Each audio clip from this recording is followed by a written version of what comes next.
हे विधाता, तू कैसा अन्यायी है जो माँ की गोद से उसका लाल छीन लेता है। तूने मुझे पल भर में फिर से सूनी गोद और सूना जीवन दे दिया। हे लल्ला, अब तो उठ जाओ, कुछ खा लो। क्या अब तुम्हारी तोतली बोली और मुस्कान कभी देखने को नहीं मिलेगी? बुद्धिमान पुरुष को चाहिए कि वह विवेक द्वारा अपने मन को इनसे विमुक्त कर परमात्मा की भक्ति में लगावे। नमस्कार, आपका स्वागत है। दोस्तों, गरुड़ पुराण में मृत्यु के बाद की एक ऐसी भयानक सच्चाई का वर्णन किया गया है जिसे सुनकर रोंगटे खड़े हो जाते हैं।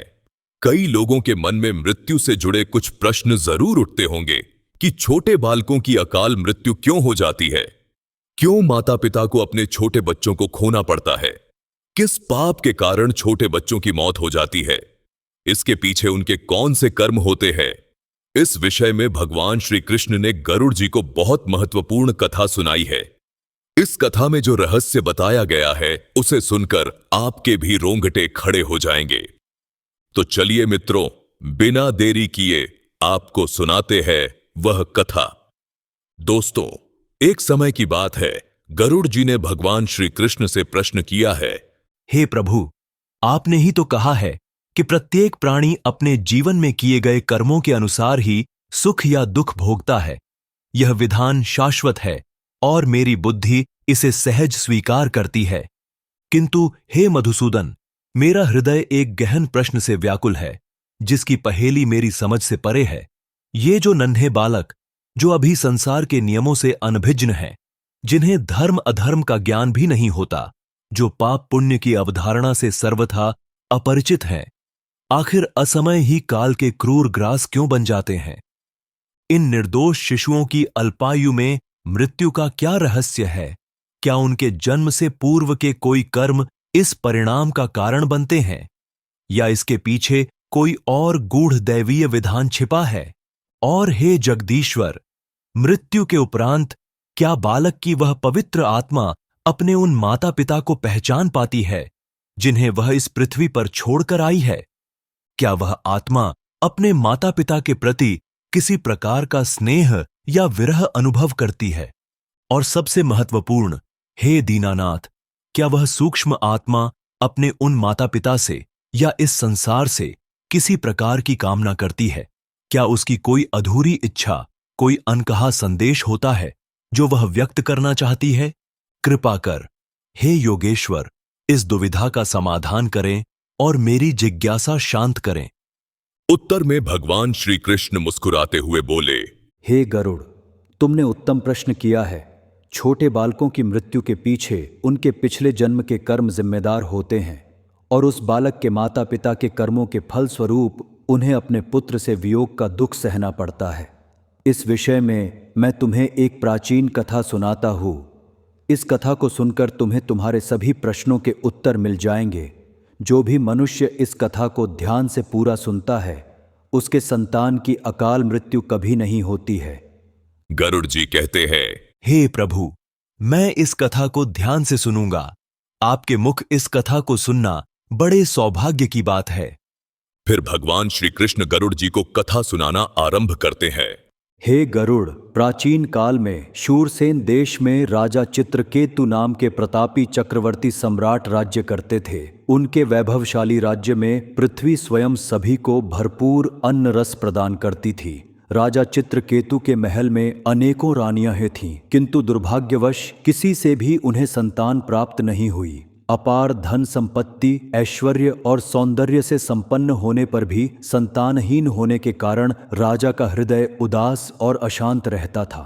वंश आगे बढ़ाने की तीव्र इच्छा और गोद में पुत्र को खिलाने का सपना उनके मन को दिन रात मत्ता रहता था। फिर एक दिन महर्षि अंगिरा राजा के राजमहल पधारे। चित्रकेतु ने उठकर उनका आदर पूर्वक स्वागत किया और विनम्रता पूर्वक उनके सामने हाथ जोड़कर खड़े हो गए।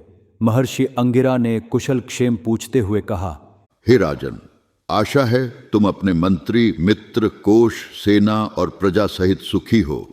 मैं अनुभव कर रहा हूं कि बाहर से सब कुशल होते हुए भी तुम्हारा मन किसी इच्छा के अधूरा रहने से अशांत है। राजा चित्रकेतु ने महर्षि अंगिरा के सामने विनय पूर्वक हाथ जोड़कर कहा, हे भगवान, मैं भाग्यशाली हूं कि मुझे विशाल साम्राज्य और ऐश्वर्य मिला है, किंतु पुत्र न होने से हृदय में शांति नहीं है।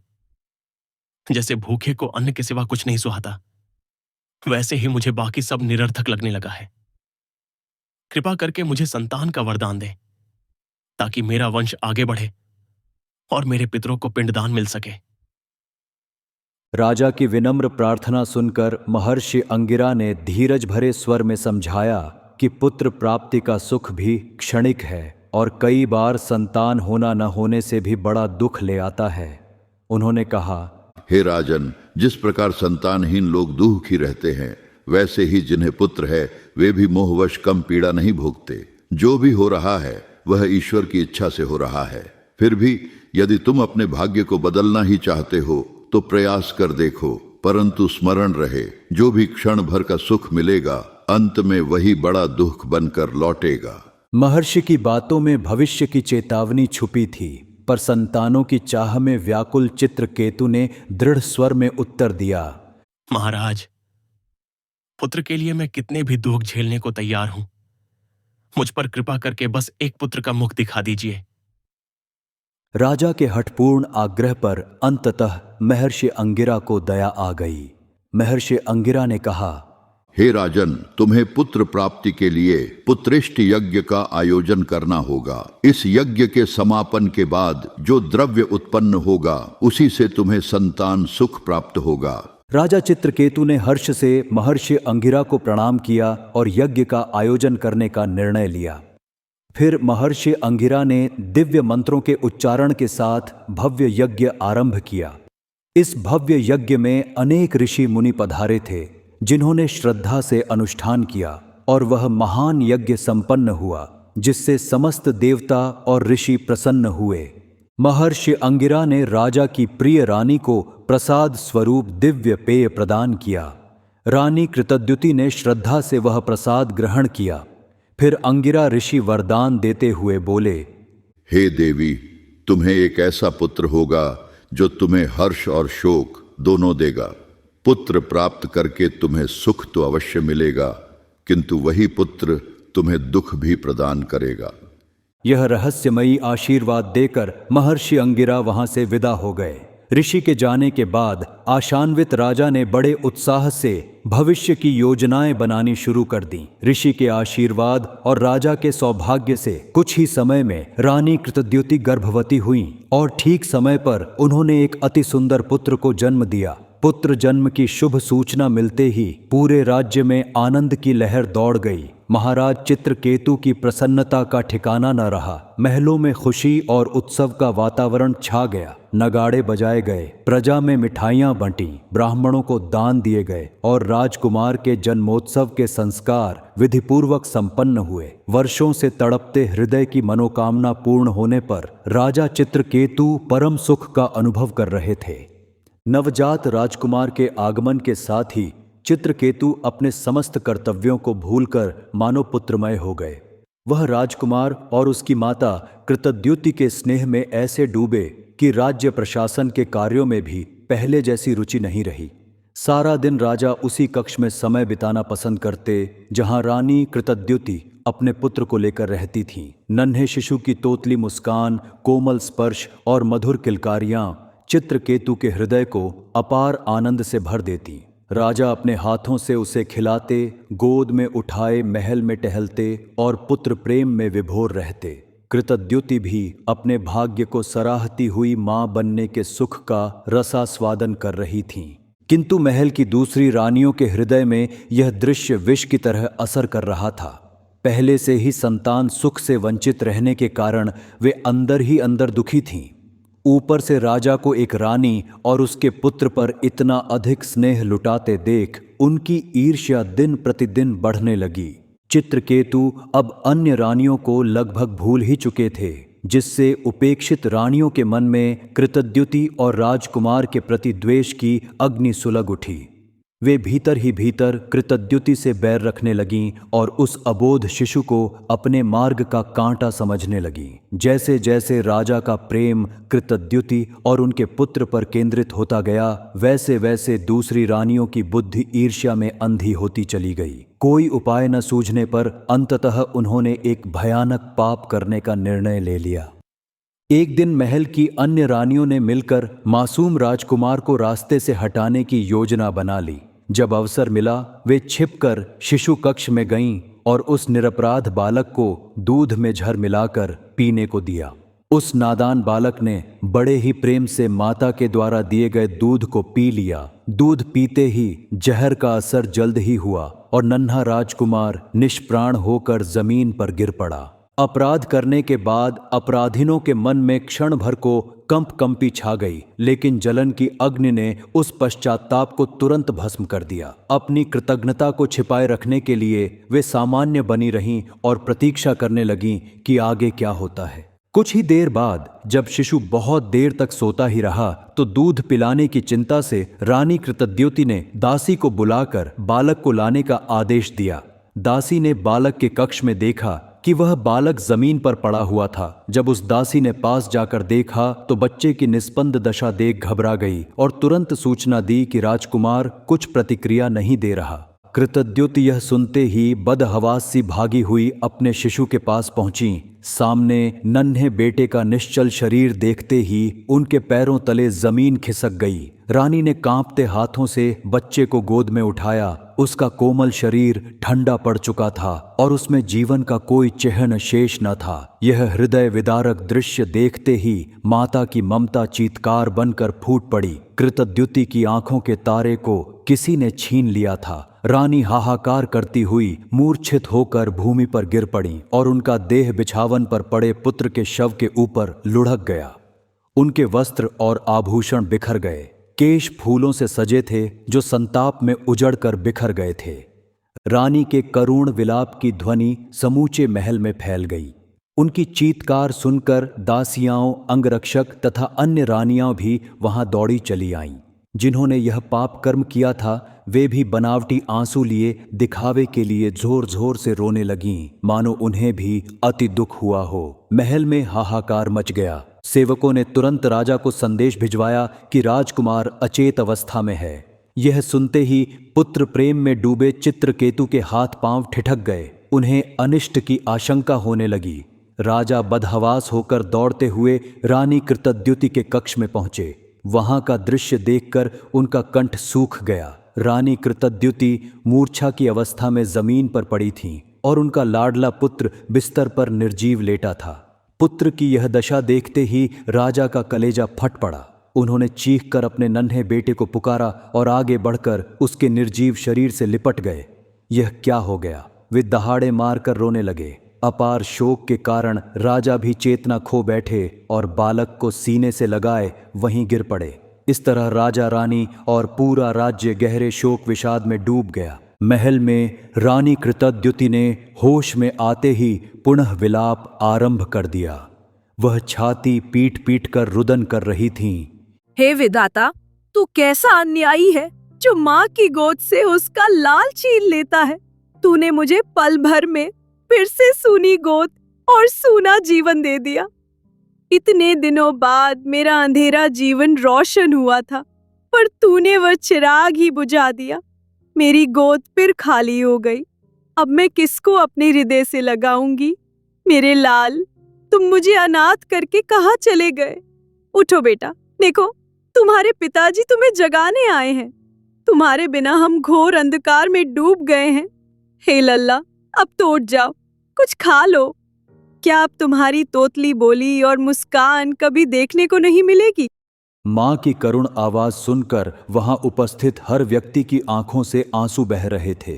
कृतद्युति का सुहाग भी निढाल होकर भूमि पर पड़ा था। राजा चित्रकेतु अपने पुत्र का शरीर गोद में लिए विह्वल होकर रो रहे थे और विलाप कर रहे थे। हे प्रभु, यह कैसा अन्याय हुआ। मेरी सूनी गोद भरने की मेरी प्रार्थना तूने सुनी, पर अब इसे इस तरह खाली कर देने का क्या अर्थ है? अगर मेरे बेटे को अंततः मुझसे छीन लेना था, तो फिर मुझे उसका मुख दिखाया ही क्यों? शोक में डूबे हुए राजा रानी की दशा ऐसी हो गई कि मानो प्राण साथ छोड़ देंगे। पूरे राजमहल में मातम छा गया। कोई जमीन पर सिर पकड़े सिसक रहा था तो कोई व्याकुल होकर हाथ मलता इधर उधर दौड़ रहा था। वहीं दूसरी ओर कृतघ्न रानियों के मन में अब भय और ग्लानि के मिले जुले भाव उमड़ने लगे थे। ईर्ष्या में अंधी होकर उन्होंने जिस निर्दोष बालक को मार डाला था उसकी मौत पर शोक का दिखावा तो वे कर रही थीं, पर कहीं न कहीं अंतर्मन में पाप बोध की चुभन भी होने लगी थी। आसपास प्रलाप करते माता पिता को देखकर कुछ पल को उनका हृदय भी द्रवित हुआ, पर अगले ही क्षण वे यह सोचकर निश्चित हो जाती कि अब तो जो होना था हो चुका। शोक और पश्चाताप का यह विषम माहौल कुछ समय तक यूं ही चलता रहा। इधर संसार के पालनकर्ता भगवान को यह सब विदित था। उन्होंने अपने प्रेरणा से महर्षि अंगिरा को इस विपत्ति की घड़ी में राजा की सहायता हेतु दोबारा भेजा। महर्षि अंगिरा ने दूर से ही योग बल द्वारा जान लिया कि राजा चित्रकेतु संताप के सागर में डूबे हुए हैं और निराशा उनके प्राण हर लेगी। अतः उन्होंने देवर्षि नारद से कहा कि राजा को अब ज्ञान रूपी औषधि की आवश्यकता है। दोनों महान ऋषि तत्काल अदृश्य रूप में प्रकट होकर राजा के महल में आ पहुंचे। शोकाकुल चित्रकेतु उस समय अपने मृत पुत्र को गोद में लिए बेसुध होकर रो रहे थे और रानी कृतद्युति का विलाप थमने का नाम नहीं ले रहा था। महर्षि अंगिरा ने राजा के निकट आकर धीमे किंतु दृढ़ स्वर में कहा, हे राजन, अपने आप को संभालो, यह मोह त्यागो और सत्य को समझो। तुम जिस बालक के लिए इतना विलाप कर रहे हो वह इस जन्म या इससे पूर्व के किसी जन्म में तुम्हारा कौन था और तुम उसके कौन थे? अगले जन्मों में भी उसके साथ तुम्हारा क्या संबंध रहेगा? कुछ विचार करो। जैसे बहती नदी की धारा में रेत के कण कभी मिलते हैं और कभी बिछुड़ जाते हैं, वैसे ही इस संसार में जीवों का मिलन और वियोग होता रहता है। वियोग का यह शोक तो प्रकृति का नियम है। वहां पर मौजूद नारद ने भी आगे समझाते हुए कहा, हे राजन, जीवात्माओं के संबंध जन्म जन्मांतर में बदलते रहते हैं। जिनको तुम आज पुत्र और अपना कहते हो वे पूर्व जन्मों में किसी और के पुत्र थे और आगे किसी और के होंगे। यह जगत माया के प्रवाह में बह रहा है। यहाँ कोई किसी का नित्य संबंधी नहीं है। जिस प्रकार कुछ बीजों से नए पौधे जन्म लेते हैं और समय आने पर नष्ट हो जाते हैं, उसी प्रकार जीव जन्म लेकर मरण को प्राप्त होते हैं। संसार में सभी प्राणियों का मिलन बिछोह निश्चित है। जो आज हमारा है वह कल नहीं रहेगा। महर्षि अंगिरा ने आगे कहा, यह देहधारी जीवात्मा जिस रूप में जन्म लेती है, कुछ काल के लिए वही संबंध बनते हैं। जन्म से पहले ये संबंध थे नहीं, मृत्यु के बाद भी नहीं रहेंगे। जो वस्तु जन्म और मरण के बंधन में है वह वास्तव में अभी भी सत्य नहीं है, क्योंकि सत्य तो वही है जो तीनों काल, भूत, वर्तमान, भविष्य में समान रूप से विद्यमान रहे। इस दृष्टि से देखें तो एकमात्र परम सत्ता भगवान ही सत्य हैं, शाश्वत हैं। वे न उत्पन्न होते हैं न नष्ट होते हैं, उनमें कभी परिवर्तन नहीं होता। वही परमात्मा एकमात्र हमारे वास्तविक स्वामी, पिता, माता, सखा सब कुछ है। भगवान स्वतंत्र और निष्काम हैं। वे अपनी लीला से ही इस सृष्टि का निर्माण, पालन और संहार करते हैं। जैसे कोई बालक खेल खेल में मिट्टी के घर बनाकर फिर उन्हें तोड़ देता है। राजन, अपने आप को इस नश्वर देह तक सीमित मत मानो। तुम शरीर नहीं, आत्मा हो, अमर अविनाशी आत्मा। आत्मा न किसी का पुत्र है, न पिता, न बंधु। ये संबंध सब शरीर के हैं। आत्मा तो परमात्मा का अंश मात्र है और वही उसका सर्वस्व है। इस प्रकार सुकोमल वाणी में ज्ञानामृत बरसाते हुए नारद और अंगिरा ने राजा को समझाया कि जन्म मृत्यु के इस चक्र में हानि और लाभ, मिलन और बिछोह तो चलते ही रहेंगे। मृत्यु अटल है और मोह विनाश का मार्ग। उन्हें समझ में आ गया था कि आगे राजा को सांसारिक मोह से विमुक्त करना होगा।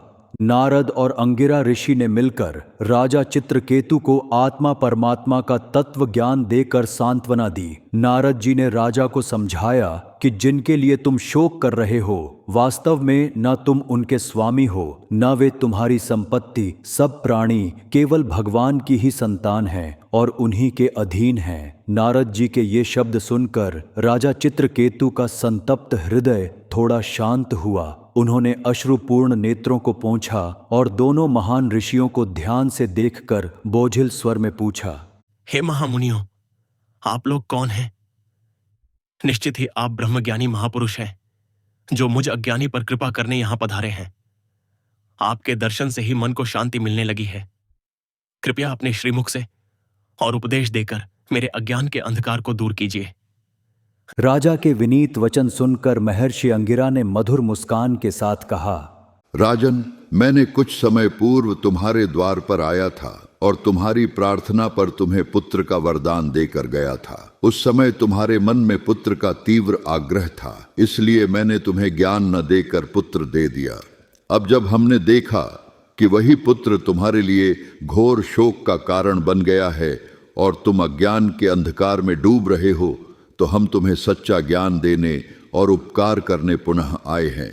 जो ईश्वर का भक्त होता है उसे इस प्रकार विलाप नहीं करना चाहिए। तुमने प्रत्यक्ष अनुभव कर लिया है कि जिस पुत्र को तुम सुख का स्रोत समझ रहे थे, वही महान दुख का कारण बन गया है। वास्तव में इस संसार के समस्त भोग विलास और विषय वस्तुएं क्षणभंगुर और नश्वर हैं। यह शरीर और इससे जुड़ा हर संबंध अंत में क्लेश और संताप ही देगा। अब अपने मन को स्थिर करो, धैर्य धारण करो और दिव्य परमात्मा में चित्त लगाकर परम शांति का अनुभव करो। अंगिरा ऋषि के वचन सुनकर चित्रकेतु थोड़े स्थिर हुए और उन्होंने ज्ञान के लिए आगे विनती की। देवर्षि नारद ने तब मेरी ही आज्ञा से एक चमत्कार करने का निश्चय किया। वे चाहते थे कि राजा रानी के हृदय से पुत्र का मोह पूर्णतया निकल जाए। नारद जी ने अपने योग बल से उस मृत राजकुमार की जीवात्मा का आवाहन किया, जो वहां सभी शोकाकुल स्वजनों के बीच उपस्थित हो गई। अदृश्य जगत का यह रहस्य देखकर सभी चकित रह गए। राजा रानी अवाक होकर उस परम चेतना की ओर देखने लगे। नारद जी ने उस जीवात्मा को संबोधित करके कहा, हे जीवात्मन, तुम्हारा कल्याण हो। देखो, ये तुम्हारे माता पिता और प्रियजन तुम्हारे वियोग में अत्यंत शोकाकुल हो रहे हैं। तुम्हारी आयु अभी शेष थी, अतः कुछ समय के लिए फिर अपने इस शारीरिक शरीर में प्रविष्ट हो जाओ। लौट आओ और अपने इन माता पिता का दुख दूर करते हुए शेष आयु इनके साथ व्यतीत करो। इनके दिए हुए राजसुख और स्नेह का उपभोग करो और अपने पिता के सिंहासन पर राज्य करो। नारद जी की इन वाणी को सुन वहां उपस्थित सभी लोग सांस रोककर उस आत्मा की प्रतीक्षा करने लगे। शायद उनका राजकुमार पुनर्जीवित हो उठे और माता पिता की गोद भर जाए। कुछ पल के सन्नाटे के बाद उस अदृश्य जीवात्मा से आवाज आई। उसने गंभीर स्वर में उत्तर दिया, हे देवर्षि, आप किस माता पिता की बात कर रहे हैं? मेरे तो न जाने कितने जन्म बीत चुके हैं और असंख्य बार मैंने जन्म लेकर माता पिता पाए और फिर मरकर उन्हें छोड़ा है। किस जन्म में ये लोग मेरे माता पिता थे? मैं नहीं पहचानता। ये शरीर मेरा नहीं है और ये माता पिता वास्तव में मेरे कौन हैं, मैं नहीं जानता। अलग अलग जन्मों में जीवात्मा के संबंध अलग अलग होते हैं। कभी कोई माता पिता होते हैं, फिर अगले जन्म में कोई अन्य संबंध बन जाते हैं। किसी जन्म में ये मेरे पुत्र रहे होंगे, किसी में शत्रु, किसी में सखा। जैसे स्वर्ण आदि धातुएं व्यापारी के हाथों से बिकती खरीदी होती रहती हैं और विभिन्न लोगों के पास जाती हैं, वैसे ही जीवात्मा भी कभी देवता, कभी मनुष्य, पशु पक्षी आदि अनगिनत योनियों में भटकती रहती है। अगर सोने चांदी जैसी वस्तु भी स्थायी रूप से किसी एक के पास नहीं रहती, तो नश्वर मानव देह के संबंध भला अटल कैसे हो सकते हैं? क्षण भर के लिए जिसका जिससे नाता जुड़ता है, बस उतने समय तक ही ममता रहती है, फिर वह छूट जाता है।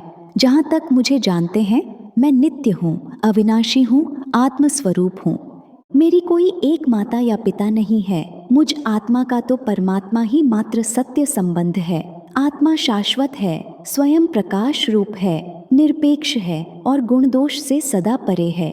जिस शरीर में मैं अभी निवास कर रहा था, वह 5 तत्वों से बना एक भौतिक आवरण मात्र है। मैं तो स्वतंत्र चेतना हूँ, सदा से थी और सदा रहूंगी। फिर आप किस माता पिता के साथ मुझे पुनः बांधने को कह रहे हैं? संसार में सभी संबंध जन्म मृत्यु के चक्र में पड़कर बदलते रहते हैं। कोई किसी का न चिरकाल के लिए पुत्र है न पिता।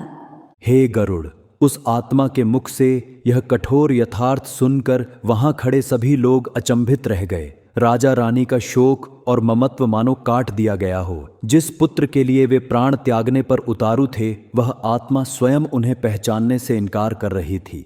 माता पिता का हृदय इस सत्य से बिंध जरूर गया, पर उस बिंधन ने उनके अज्ञान के आवरण को चीरकर ज्ञान का प्रकाश भी दे दिया। राजा चित्रकेतु ने गहरी सांस लेकर आंखें मूंद दी। कुछ ही क्षणों में उन्हें अनुभूति होने लगी कि अभी तक वे एक मोह के जाल में उलझे हुए थे। सत्य तो यही है कि आत्मा अकेली आती है और अकेली चली जाती है। सब सांसारिक नाते क्षणिक हैं। राजा के मुख पर आश्चर्य और ज्ञान के मिले जुले भाव आने लगे। नारद जी ने राजा की ओर देखते हुए कहा, हे राजन, अब तो तुमने सुन लिया। जिसकी मृतदेह को सामने रखकर तुम विलाप कर रहे थे, उस जीवात्मा ने स्वयं ही कह दिया कि मैं किस किस को अपना पिता मानूं। मैंने असंख्य जन्म लिए हैं और असंख्य माता पिता हुए हैं। अब मैं शुद्ध आत्मा हूं और मेरा कोई माता पिता नहीं, परमात्मा के अतिरिक्त। राजा चित्रकेतु की आंखों से पश्चाताप और ज्ञान के आंसू बहने लगे। उन्होंने स्नेहपूर्वक मृत बालक के मस्तक को सहलाया और धीमे स्वर में बोले, जिसके लिए मैं रो रहा था, जिसके वियोग में व्याकुल हो रहा था, वह तो मुझे पहचानने तक से इनकार कर रहा है। आहो, अभी तक मैं अज्ञान के अंधेरे कुएं में गिरा पड़ा था, लेकिन भगवान ने मुझे इस दूसरे आघात के माध्यम से पहले वाले शोक सागर से बाहर निकाल दिया है। अब मुझे समझ आ गया है कि पुत्र मोह केवल मन का भ्रम था। इस जगत में केवल एक ही सत्य सनातन संबंध है, आत्मा का परमात्मा से। राजा की मूंदी आंखों के कोरों पर आंसू ठहरे थे, पर मुखमंडल अब तेजोमय दिख रहा था। उनके भीतर की मोहग्रंथि कट चुकी थी। महारानी कृतद्युति भी यह सब सुन देखकर संयत हो चुकी थीं। उन्होंने अपने पुत्र के छोटे से निर्जीव शरीर को सीने से लगाया। माता का हृदय अंततः ममता की गिरफ्त से मुक्त होने लगा। उन्होंने धीरे से बालक को आखिरी बार चूमा और भर्राए कंठ से कहा, प्रणाम बेटा, मेरे लल्ला। मैं तुम्हें प्रेम बंधन से मुक्त करती हूँ। जाओ, तुम्हारी जहां गति हुई वहां सुखी रहो। फिर उस कोमल बालक की दिव्य आत्मा उस स्थान से धीरे धीरे अदृश्य हो गई और सब चकित होकर उसे देखने लगे।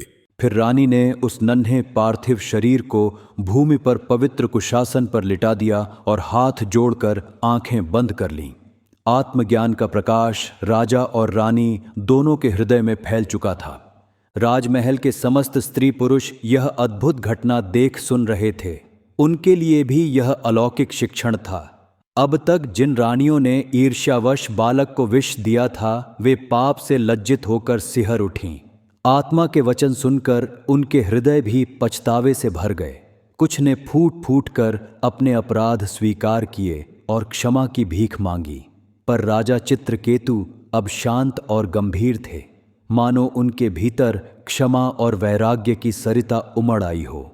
उन्होंने धीर भाव से अन्य रानियों को चुप होने का संकेत किया। चित्रकेतु ने अपने पुत्र के निर्जीव शरीर को उठाकर हृदय से लगाया और दासों को आज्ञा दी कि राजकुमार के अंतिम संस्कार की तैयारी की जाए। अब बिना रोए चीखे शांत भाव से उस छोटे से शव को चंदन की चिता पर सजाया गया। राजा ने स्वयं मुखाग्नि दी। वे आंखें मूंदे वैदिक मंत्रों के मध्य खड़े रहे, जबकि लपटें उनके दुलारे को पंच तत्वों में विलीन कर रही थीं। रानी कृतद्युति ने भी अटूट धैर्य के साथ अपनी आंखों के तारे को विदा किया। जब चिता बुझी तो राजा रानी ने पवित्र यमुना नदी के तट पर जाकर स्नान किया और तर्पण आदि क्रियाएं पूर्ण की। उन्होंने भगवत कृपा का स्मरण करते हुए ईश्वर से प्रार्थना की कि हमारे पुत्र आत्मा को जो भी उत्तम गति हो वह प्राप्त हो। दूसरी ओर जिन रानियों ने अपराध किया था, वे अपराध बोध से आत्मग्लानि में जल रही थीं। उन्होंने तुरंत यमुना तट पर जाकर हृदय से प्रायश्चित किया। कृतद्युति ने भी अपने हृदय से उनके प्रति दुर्भाव निकाल दिया था, क्योंकि अब उनके मन में वैराग्य उत्पन्न हो चुका था। इस प्रकार चित्रकेतु के परिवारजनों ने मोह और शोक त्याग दिया। राजा चित्रकेतु के हृदय में भी अब एक अद्भुत शांति थी, मानो दुखों का पहाड़ टूटने के बाद उन्होंने किसी तरह अपने भीतर एक नया साहस पा लिया हो। महर्षि अंगिरा और देवर्षि नारद के इस उपदेश से राजा चित्रकेतु के भीतर विवेक बुद्धि जागृत हो चुकी थी। मोह के अंधेरे कुएं से बाहर निकलकर वे वास्तविकता के आलोक में आ गए थे। राजा ने पुनः महर्षि अंगिरा और नारद जी को ससम्मान प्रणाम किया। दोनों दिव्य ऋषियों ने प्रसन्न होकर उनका अभिनंदन किया और अपना परिचय दिया। चित्रकेतु को इस बात का आश्चर्य और हर्ष था कि स्वयं देवर्षि नारद और महर्षि अंगिरा जैसे सिद्ध पुरुषों ने कष्ट उठाकर उसे भौतिक मोह से उबारा। उन्होंने हृदय से आभार व्यक्त किया और कहा कि आप दोनों जगत गुरु मुझे तारने यहाँ पधारे, मैं परम धन्य हूँ। नारद जी ने राजा को आशीर्वाद दिया कि तुम्हारा जीवन अब परम कल्याण को प्राप्त होगा। राजा चित्रकेतु ने यमुना जी में पुनः स्नान कर अपनी शुद्धि की। इसके बाद नारद मुनि ने उन्हें एक विशेष दिव्य मंत्र की दीक्षा दी। देवर्षि ने कहा, हे राजन, अब मैं तुम्हें वह दिव्य मंत्र बताता हूं, इसे ध्यान से सुनो। ओम नमो भगवते तुभ्यं वासुदेवाय धीमहि प्रद्युम्नाय निरुद्धाय नमः संकर्षणाय च। यह परमात्मा के चतुर्व्यूह स्वरूप वासुदेव, संकर्षण, प्रद्युम्न और अनिरुद्ध का स्तवन करने वाला महान मंत्र था। नारद जी ने उन्हें बताया कि निराकार ओंकार स्वरूप परम भगवान सगुण रूप में वासुदेव, प्रद्युम्न, अनिरुद्ध और संकर्षण के रूप में चित्त, बुद्धि, मन और अहंकार के अधिष्ठाता देव हैं। हे राजन, तुम निरंतर भगवान के इन चतुर्व्यूह रूपों का ध्यान कर स्तुति करना। भगवान समस्त शुद्ध ज्ञान, आनंद और शांति के स्रोत हैं। उनका स्वरूप इंद्रियों, मन और बुद्धि की पहुंच से परे है। वे ही समस्त कार्य कारण से परे अद्वितीय सर्वव्यापी चैतन्य स्वरूप परम सत्ता हैं। उन्हीं परम भगवान को प्रणाम करके उनकी शरणागति ग्रहण करो। इस प्रकार नारद जी ने प्रेम पूर्वक राजा को परमात्मा ध्यान की विधि बताकर उपदेश दिया। महर्षि अंगिरा मुस्कुराते हुए यह सब देखते रहे और अंत में बोले, हे राजन, अब हम चलते हैं। हमारे आशीर्वाद के साथ तुम्हें भगवान भक्ति में लगन प्राप्त हो। राजा चित्रकेतु ने आदर पूर्वक उन्हें विदा किया। देवर्षि नारद और अंगिरा ऋषि ने आकाश मार्ग से ब्रह्मलोक को प्रस्थान किया। चित्रकेतु ने तुरंत ही समस्त राजपाट छोड़कर एकांत में भगवान के नाम जप और साधना में मन लगा दिया। उन्होंने नारद जी से प्राप्त दिव्य मंत्र का 7 दिनों तक निरंतर श्रद्धा पूर्वक जप किया। वह खाना पीना भूलकर एकाग्र चित्त से ईश्वर आराधना में लीन रहे। अनन्य भक्ति और तप के प्रभाव से उनका चित्त पूर्णतया शुद्ध हो गया। 7वें दिन के अंत में चित्रकेतु को एक दिव्य अनुभव हुआ। उनके सामने सहसा भगवान शेषशायी संकर्षण प्रकट हो गए। उन्होंने देखा कि अनंत नाग के असंख्य फणों की शीतल छाया तले भगवान विष्णु अपने चतुर्भुज रूप में विराजमान हैं। श्री हरि के एक हाथ में शंख, दूसरे में चक्र, तीसरे में गदा और चौथे में कमल है। उनका श्री अंग तेज से दमक रहा है और मंद मंद मुस्कान से प्रशांत भाव झलक रहा है। भगवान संकर्षण के दर्शन होते ही चित्रकेतु की आंखें आनंद के आंसुओं से भर गईं। वे विस्मय विभोर होकर साष्टांग भूमि पर गिर पड़े और प्रभु के चरणों में अपना मस्तक रख दिया। उन्हें मानो सहसा ब्रह्मांड के व्यापक स्वरूप का दर्शन हो रहा था। कृपा करके स्वयं प्रकट हुए भगवान को सामने पाकर राजा चित्रकेतु की वाणी गदगद हो गई। उन्होंने प्रेम और भक्ति से कांपते हुए स्वर में प्रभु की स्तुति आरंभ की। चित्रकेतु ने कहा, हे अनंत, हे सर्वव्यापी विश्वात्मन, आप न जन्मते हैं न मरते हैं। आप निर्गुण होकर भी भक्तों के लिए सगुण रूप धारण करते हैं। आप ही प्रकृति के कारण और अधिष्ठाता हैं। आप सबसे महान हैं।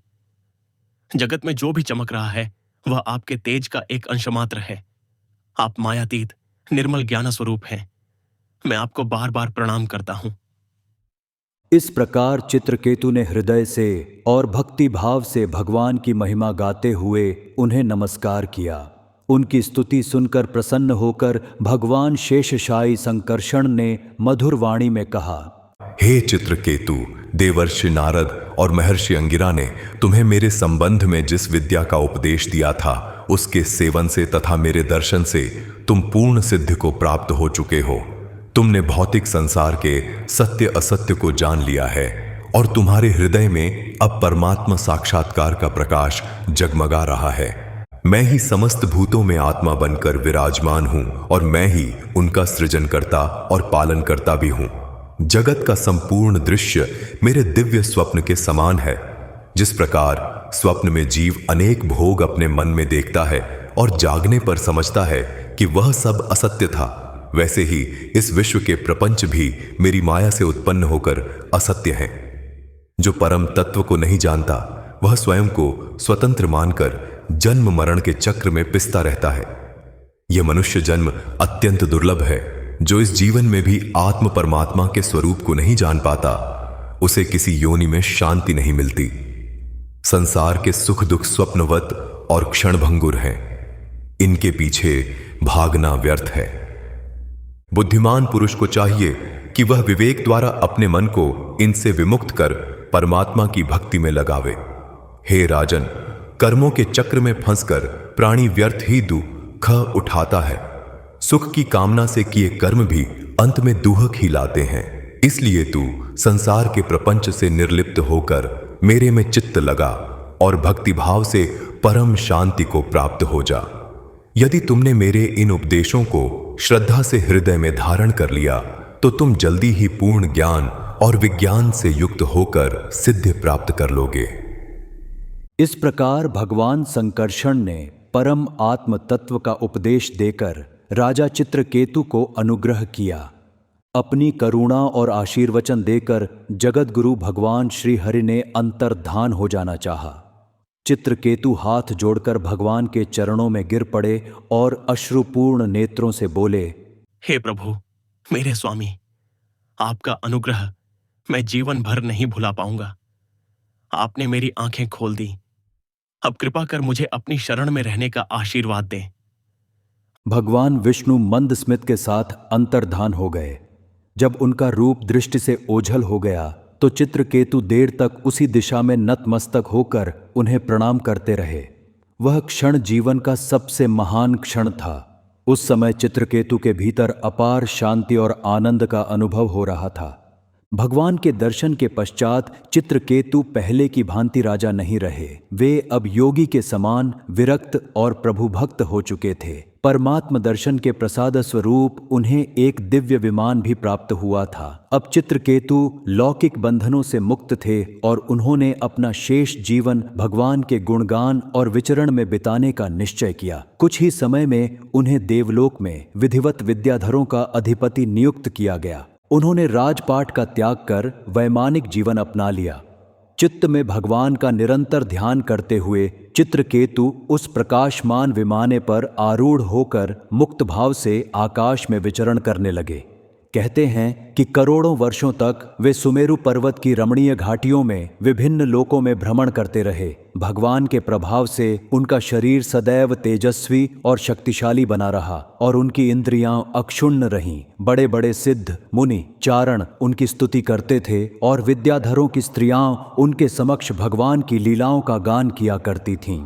इस प्रकार राजर्षि चित्रकेतु दिव्य आनंद में विहार करते हुए भक्ति प्रचार में रत रहे।